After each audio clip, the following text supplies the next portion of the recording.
या कथेतील पात्र, स्थळ आणि घटना पूर्णपणे काल्पनिक आहेत. याचा कोणत्याही व्यक्तीशी किंवा घटनेशी काहीही संबंध नाही. कथेचा मूळ हेतू हा फक्त मनोरंजन असल्यामुळे कोणीही कथेचा वास्तवाशी संबंध जोडू नये. जर एखाद्या व्यक्तीशी किंवा घटनेशी संबंध आला तर तो केवळ योगायोग समजावा.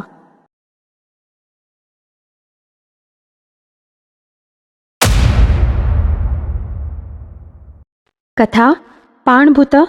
लेखिका वाचक स्वर सुजाता पंकज पाटील.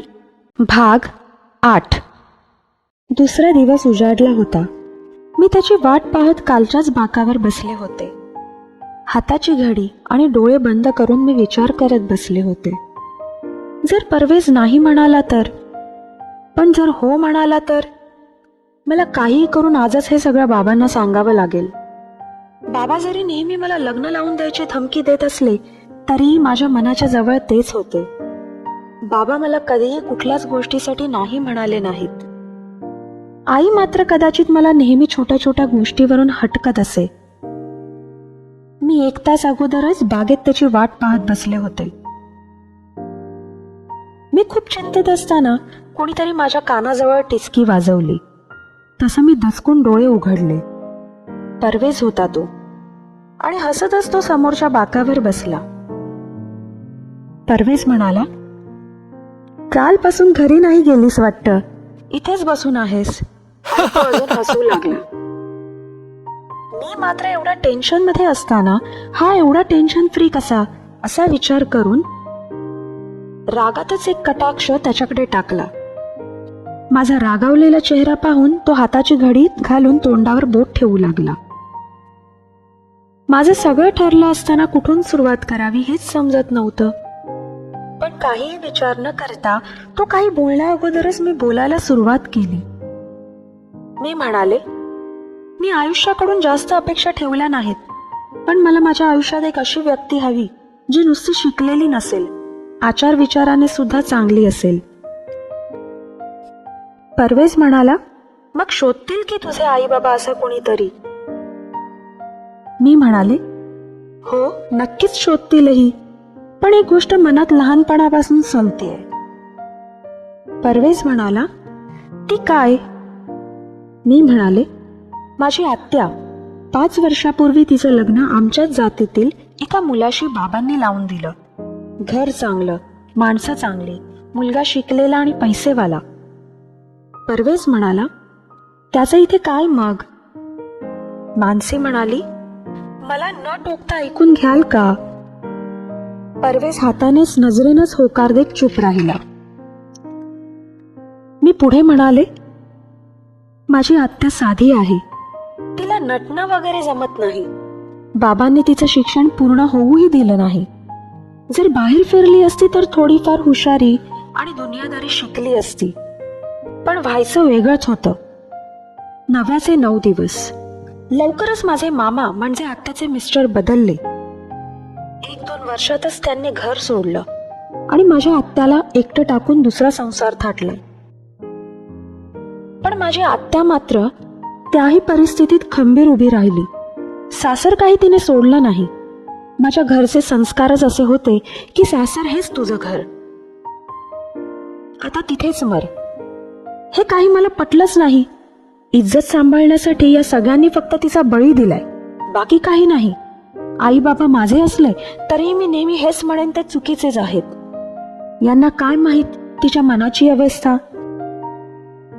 ती जरी कधी कुणासमोर स्वतःचं रडगाणं मांडत नसली तरीही हेच सत्य आहे की तिच्या मनात कुठेतरी खंत असणार.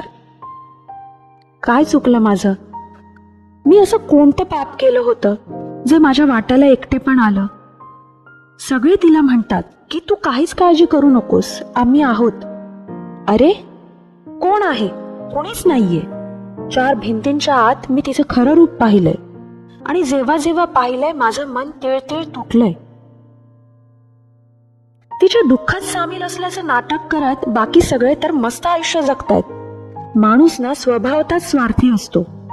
तेव्हापासूनच मी ठरवलं, आयुष्य माझं आहे. उद्या मला आई बाबांना मुळेच दोष द्यायचा नाही. मला मनातून त्यांना गमवायचं नाही. भले आयुष्यभर त्यांनी मला वाईट म्हणू देत, माझ्या अशा वागण्याला हेच कारण आहे, बाकी काही नाही. परवेज म्हणाला, मग आता सगळं ठीक आहे का? मी म्हणाले, असं सगळेच भासवतात की ठीक आहे, सगळे नॉर्मल वागतात, जसं काही झालंच नाही. हे जर तिने केलं असतं तर मग? मलाही पाहायची आहेत यांची खरी रूपं. जेव्हा मी तुम्हाला निवडेन तेव्हा मला पाहायला आवडेल यातील किती जण जसं त्या माणसाला म्हणजेच आत्याच्या नवऱ्याला माफ करू शकले तसंच मलाही समजून घेतील. मला माहित आहे की माझी बंडखोर वृत्ती आई बाबांना त्रास देईल, पण मी मनाने तेवढीच भक्कम झाले आहे की मी सगळं ठीक करेन जर तुम्ही माझ्या सोबत असाल. तर माझ्यासाठी हे जाणून घेणं महत्वाचं आहे की तुमचं माझ्यावर प्रेम आहे का? जर नसेल तर आत्ताच निघून जा. फसवायचं असेल तर हिम्मतही करू नका, फक्त निघून जा. माझ्या आयुष्यातून असं निघून जा की आपण कधी भेटलोच नव्हतो. पण खरंच माझ्यासोबत राहायचं असेल तर मला तुमच्याबद्दल जाणून घ्यायचंय. आणि मी दुसरीकडे मान करून पाहू लागले. मला वाटलं तो निघून गेला असेल, कारण काही सेकंद शांतता होती. मी नाराज होऊन मान फिरवली तर परवेज माझ्या बाजूला येऊन बसला होता. तो आकाशात दूर कुठेतरी नजर तंद्री लावून बसला होता. मग मीही त्याचं मौन तुटण्याची वाट पाहू लागली. काही विचार करून तो बोलू लागला. परवेज म्हणाला, जेवढं तुझ्यासाठी सगळ्या गोष्टी अवघड आहेत, माझ्यासाठीही तेवढ्याच, कदाचित त्याहून जास्त. माझे अब्बू सरफराज आणि अम्मी तमसीन. अम्मी जेवढी शांत त्याहून कितीतरी पट तापट अब्बू. त्यांचं आणि माझं कधीच जमलं नाही. आम्ही दुबईत राहत होतो. मी लहान असताना अम्मीला नेहमी मार खाताना पाहिलं. माझ्या अब्बूंना जुगाराचं वेड होतं. ते नेहमी माहित नाही कुठला ना कुठला राग माझ्यावर किंवा अम्मीवर काढायचे. घरातलं वातावरण खूप खराब होत चाललं होतं. कधी दारू पिऊन तर कधी शुद्धीत असताना अब्बू अम्मीला मारहाण आणि अपमानच देत. त्यांना मी कधीच तिच्यावर प्रेम करताना पाहिलं नाही. मी हेच बघत मोठा होत होतो. मी 15 वर्षांचा झालो. एक दिवस न राहून मी अब्बू जेव्हा अम्मीला मारत होते तेव्हा अब्बूंवर हात उगारला आणि अब्बूंचे आणि माझे खूप भांडण झाले. मी अम्मीला म्हणालो, तू कशी राहतेस या माणसासोबत? आपण भारतात मामाकडे जाऊन राहू. तेव्हा अब्बू म्हणाले होते की हा माझा मुलगा नक्कीच असू शकत नाही, जो माझ्यावर हात उगारतोय. याला माझ्या नजरेसमोरून दूर पाठव, नाहीतर काहीतरी अनर्थ माझ्या हातून घडेल. अम्मीने मला तेव्हाच मामू ओमर सोबत भारतात पाठवून दिले. पुढचं शिक्षण मी इथेच घेतलं. मला सतत अम्मीची काळजी लागून राहिलेली असते. 3 वर्ष झाली मी इथेच राहतोय, पण सारखं वाटतं अम्मीला घेऊन यावं. माझं मन इथे लागत नाही. माझा मामूही मला खास आवडत नाही. तो मला जीव लावतो, पण मलाच तो आवडत नाही. तो याच गावात आपल्या मित्रांसोबत मिळून गावठी दारू बनवतो. मी म्हणाले, पण मराठी चांगलं येतं तुम्हाला, ते कसं काय? पुढे परवेज म्हणाला, आलो तेव्हा इथल्या शाळेत मराठी अनिवार्य म्हणजेच कंपल्सरी विषय होता. 11वी-12वी मध्ये मराठीला पर्यायी विषय असणारे कॉलेज दूर होते आणि मामूने मला गुरुकुल कॉलेजमध्ये घातलं. मला एकतर इथलं काहीच समजत नव्हतं, पण माझा मित्र समीर शेख मला भेटला आणि माझ्या सगळ्या अडचणी दूर झाल्या. कॉलेजच्या पहिल्याच वर्षात भेटला. खूप जीव लावतो. जेव्हा आम्ही नसताना एकटं वाटत होतं तेव्हा समीरनेच मला खूप आधार दिला. आणि मराठीचं म्हणशील तर समीरची आई मराठी आणि अब्बू मुसलमान. त्याच्या आईचे नाव श्रीलेखा. त्यांनी 2 वर्षातच मला मराठी नीट बोलायला लिहायला शिकवलं. त्यांच्याकडे पाहून मला नेहमी अम्मी आठवायची. तुला खरं सांगू का, मला तुला माझ्या आयुष्यात आणायला भीती का वाटते? कारण श्रीलेखा काकूंना खूप त्रास झाला जेव्हा त्यांनी धर्मांतर करून निकाह केला.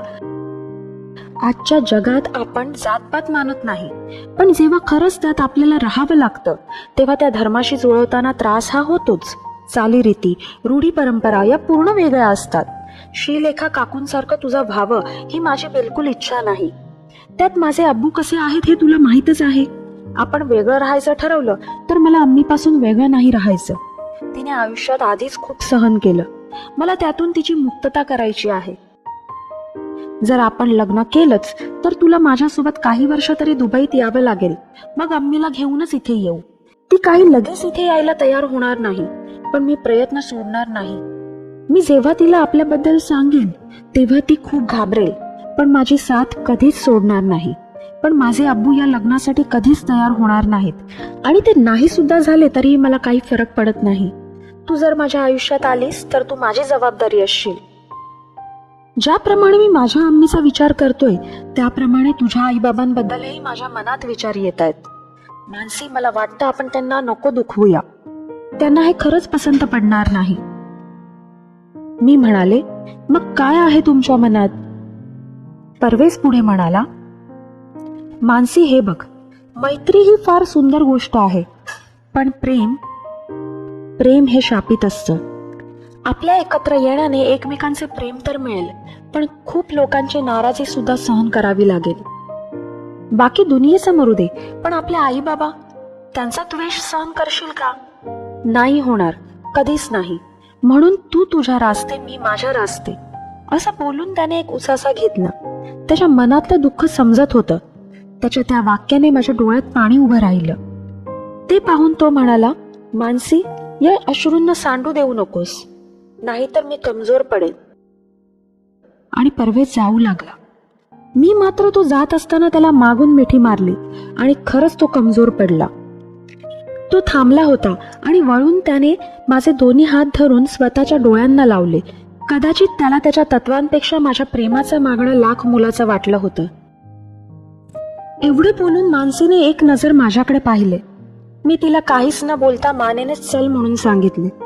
ती बेचैन होऊन माझ्याजवळ माफी मागू लागली. मी तिला म्हटले, हे बघ मानसी, खरंच मला सुचत नाही की मी काय बोलू. मगाशी मी रागात होते, पण आता नाही.